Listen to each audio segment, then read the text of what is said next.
Alors, je suis en compagnie du professeur Mathieu Allais, qui est chef de service de gastroentérologie à l'hôpital Saint-Louis. Mathieu Allais, ce matin, vous avez fait un topo sur les anti-JAK, dont tout le monde parle à l'heure actuelle. Il y a donc 3 médicaments qui ont eu leur autorisation de mise sur le marché. Alors, quels sont ces médicaments, plutôt non de molécules, mais aussi non commerciales et puis nous dire un petit peu les caractéristiques de ces médicaments. Oui, alors c'est des nouvelles thérapies ciblées dans les MICI.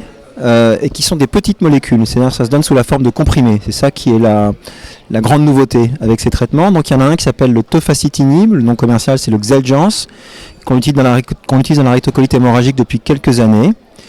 Il y a le filgotinib, ou Jyseleca, qui est un traitement aussi qui se donne sous la forme de comprimés en une seule prise par jour, alors que le premier c'était 2 prises par jour, qui est efficace dans la rectocolite hémorragique. Et puis l'upadacitinib, ou le Rinvoq, qui est efficace dans la rectocolite hémorragique et aussi dans la maladie de Crohn. C'est les traitements donc, qui se donnent par voie orale, qu'on ne donne pas en première ligne de traitement parce que ils sont nouveaux. Ils ont une bonne efficacité, mais leur sécurité n'est pas aussi bien établie que les anticorps monoclonaux dont on dispose depuis de nombreuses années. Et pour ces raisons-là, ils ne sont pas remboursés pour les patients en première ligne ou en deuxième ligne de traitement. Donc c'est pour les patients qui ont des problèmes de réponse aux anticorps monoclonaux classiques.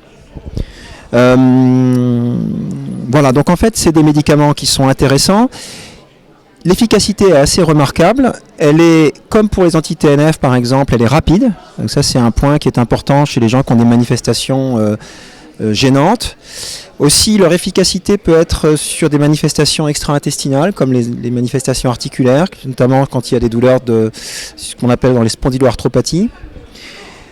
Et puis, donc à côté de leur efficacité, il y a eu une étude qui a rapporté chez les patients atteints de polyarthrite rhumatoïde traités par le tofacitinib, donc le premier traitement, à des doses fortes. Ils avaient fait une étude chez les patients de plus de 50 ans qui avaient des facteurs de risque cardiovasculaires ou des facteurs de risque de cancer. Et dans cette population-là, il a été mis en évidence une augmentation de problèmes cardiovasculaires, notamment. Ça reste très rare, moins de 2% des patients, dans ce sous-groupe de patients qui ont plus de 65 ans, mais quelque chose de significatif. Et donc, ces traitements-là sont intéressants. Alors, ça a été démontré pour le tofacitinib, ces risques, pas pour les 2 autres. Mais par précaution, on évite leur utilisation aussi chez les mêmes patients. Et donc, c'est des médicaments, pour tous les traitements dans les MICI, on doit peser dans la balance les bénéfices attendus et les risques encourus. Les risques sont faibles, mais pour certains patients, on estime que c'est quand même un peu difficile de courir ces risques. Donc on a des précautions à prendre. Voilà. Donc c'est des médicaments intéressants, efficaces, une nouvelle classe thérapeutique. Donc ça veut dire qu'on peut soigner les gens d'une façon différente. Donc c'est particulièrement utile chez les gens qui ont des échecs des traitements plus anciens. On a des doses souvent, ça dépend desquelles, mais on donne une dose souvent plus forte à l'induction, c'est-à-dire au début pour mettre la maladie en rémission. Et quand la maladie est en rémission, on utilise une dose plus faible.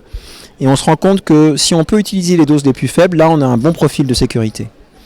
Donc voilà, donc on doit apprendre, nous, du côté des soignants, à les utiliser. Les patients peuvent considérer cette option. Et encore une fois, il y a certains de nos patients pour lesquels on leur dira non, c'est pas ce traitement-là que je vous suggère maintenant. Plutôt les autres médicaments pour qu'on ait un meilleur profil de sécurité. Peut-être qu'avec le temps, on va être un peu plus rassuré d'ailleurs sur ces risques.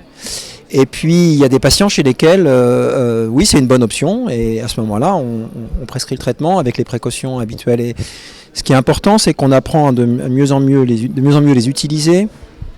Voilà, je crois que j'ai dit à peu près tout sur le sujet des inhibiteurs de JAK. Donc, ils sont pour l'instant tous autorisés, l'autorisation de mise sur le marché. On attend encore pour certains les remboursements, les prix en fait, mais dans les situations difficiles, on est déjà à les prescrire.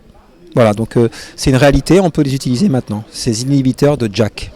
Et ils marchent, pour être complet, c'est un mécanisme d'action qui agit sur la cellule, sur la signalisation à travers des récepteurs. C'est une façon de bloquer la réponse excessive qu'on observe au cours de l'inflammation des maladies inflammatoires.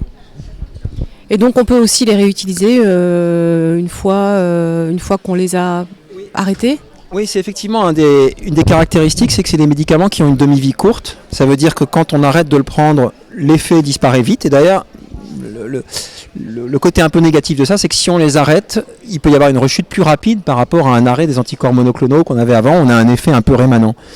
Mais ça peut être utile, par exemple, chez quelqu'un qui doit être opéré ou aussi, par exemple, pour le risque de grossesse. Hein. Donc, je crois que vous alliez y venir, mais c'est effectivement des médicaments pour lesquels on n'a pas suffisamment de recul et les grossesses sont contre-indiquées. Donc, les hommes, on a les informations sur la fertilité, il semble que ça n'abaisse pas la fertilité. Donc, les hommes peuvent avoir des bébés en prenant ce traitement-là, enfin, procréer. Par contre, les femmes, on contre-indique la grossesse et veut dire qu'on recommande une contraception, quelle qu'elle soit, de façon à ne pas être enceinte avec ces traitements-là, parce qu'il y a un risque potentiel, en tout cas chez les études chez l'animal, de ce qu'on appelle de tératogénicité, c'est-à-dire des effets sur le fœtus. Merci beaucoup pour ce topo très complet sur les anti-JAK.